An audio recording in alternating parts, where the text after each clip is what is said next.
Hi, Davi here, and today we have a new episode in the art review series. And today we'll be checking out the work of Nine Brook or brookskim here on Instagram. They do focus a lot on portraits, um, and I think they do this mainly on. Let me just see this video over here.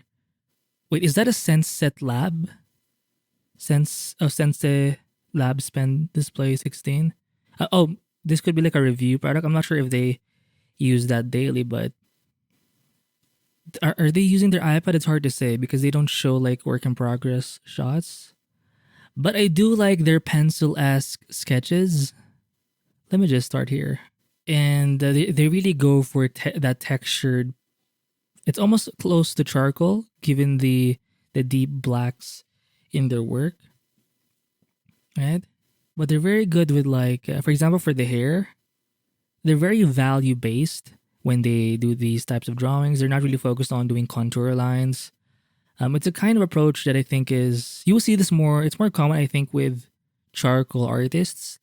I guess it's because of the medium, like they're forced to think more in values. But if you're not so good with like really tight, not really tight, but like more defined contour lines, maybe you can go for something like this. Like it's a bit more sketchy, but and more value based. I think this leans a little more like when you draw this way, I think you're gonna have an easier time when you're painting, right? And I think you can tell by the way they paint. Like it's like an easy transition. It does look kind of chalk-ish or pastel-esque based on the texture. I'm not sure. I'm sure what program they're using. Oh, it looks like they have like a white pen, so or stylus. I'm assuming they're using their iPad, maybe Procreate. Who knows? But yeah, look at that. I also like the highlights are doing with the nose.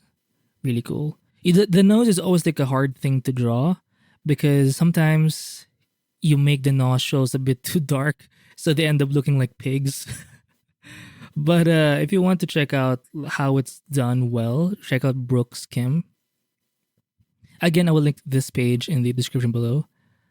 But look at that. And I do like how they're doing the background a little bit. They're just it helps sort of bring the character or the person pop, or it brings them forward a little more. Right? And look at how messy it is, or sketchy if you could say, but it's so like very painterly for a pencil sketch, right? And I love that noise texture or that kind of paper texture that comes with the brushes. And the way they tackle hair is also pretty cool because it's people have so many like hair types, so it's hard to sort of break that down into values. But obviously, brookskim is doing a good job here, right? And they just know when to stop. They don't. They always have something in the background of the person, like these sorts of like, fuck, it's taking a while to load. Jesus. For example, this one's pretty cool. Like, look at the way the background is done. This sort of dark thing. I mean, it could be from the photo as well, from the reference, but I like how they incorporate that into the sketch. It almost looks like abstract art if you take away the person. So I think that adds a little bit of something. It reminds me a little bit of the work of my Inputwo. Like he does the same thing where he won't just leave the character as it is. He'll usually add like some kind of graffiti, abstract-esque thing in the background. It just adds a little bit of something, right? Oh, she's hot. She's so pretty. Kawaii. Oh, she's doing like the whole puffy cheeks thing. Kawaii. Right. But this one's cool. Ugh, it's taking so long to load. Oh, look at this, right? Look at those brush strokes or pencil strokes, right? And their strokes go along with the form. For example, for the hair, it follows where it flows. So you don't often see like a cross hatching kind of vibe or approach from, they have like a painted version. Oh, so maybe this the pencil sketch was the original one and then they decided to do a colored painted version. Yeah. But see, do you see how it's a good transition? This kind of drawing, painting approach. The moment you start painting, it just feels it's a much easier transition. Same thing with the hair here. Very interesting. And I like how for the highlights, they will actually. Let me just open this in a new tab. Let me bring out my pen. Do you see how they add this sort of line to make it known that it is a lighter part and then a little shade around that? I think it's cool. When you're doing value stuff or value based drawing, you don't always have to do everything in values. You can actually use some contours. So you will often see this in artists who, or in artworks that, or in parts of art, shit, in paintings or sketches where there's light. So often in like Terminator lines or wherever light meets shadow, Terminator lines or like where you get subsurface scattering, they'll always add like some kind of line there. I mean, this one is an example of where you don't add like a distinctive line. But for some parts, usually for like highlights, see this part here? There's a line here. There's a slight line here. If you look at this part of the lip, there's a little bit, but it's mostly value-based, meaning you're using negative space, basically adding all of these grays to make this highlight pop out. So you would expect this from our value-based drawings, but you can do this too by just drawing the areas you want to show that there's some kind of highlight. There's another artist I reviewed recently. I forgot her name. Let me just pause the video very quickly. Oh yeah. So I just found the name. I did an art review of this guy, Pixmilk. They do the same thing, although they do a lot of like colored stuff. When it comes to that whole line thing, they do that. So check out Pixmilk. So let me just go back to this one. Oh my god, right? And you know how sometimes you get comments, or not me specifically, but there are artists who, let's say, you do a lot of like portrait stuff of say girls, and if that's what you want to draw, then do that. You don't have to diversify anything because art is very personal. So if you don't feel like you enjoy something, then why are you doing it?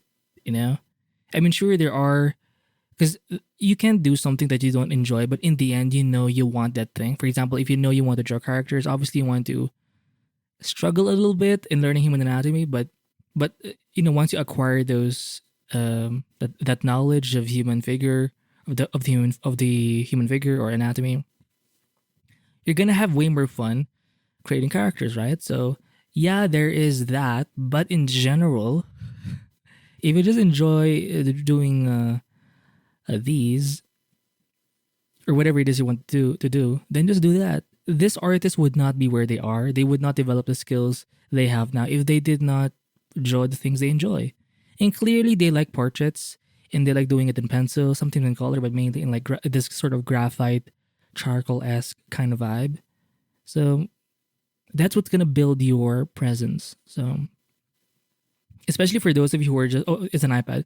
Especially for those of you who are just starting out, I think it's very important to just not listen. Right? Yeah. Because I remember hearing this from in one of the streams of Anthony Jones. He's a concept artist who's more focused on like creature design. His advice is to like he preaches more on doing the things you enjoy or you like instead of like generalizing. If generalizing is the thing you enjoy, well then that's great. But doing what the market sort or trying to research the market and then adapting to it, I don't think he advises that too much. I think he leans a little more on, based on what I've heard on that specific stream, on starting from where you are and just finding something you enjoy and you get so good at it basically that people start to pay you for it or will eventually pay you for it. And if you look at Anthony Jones' work, I mean, he's pretty unique. Like he does a lot of like weird creature stuff. But guess what? That's why people like him. That's why people know him. Is because he's just into the kind of work that he's into, and he doesn't shy away from that. Like he owns up to the fact that he's very into like weird, alien-ass creature types of things.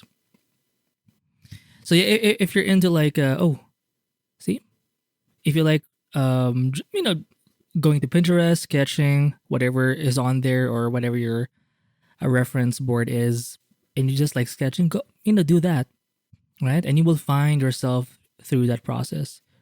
And yeah. Oh, they made it into Imagine FX. I know it's like a popular like art magazine. Fuck.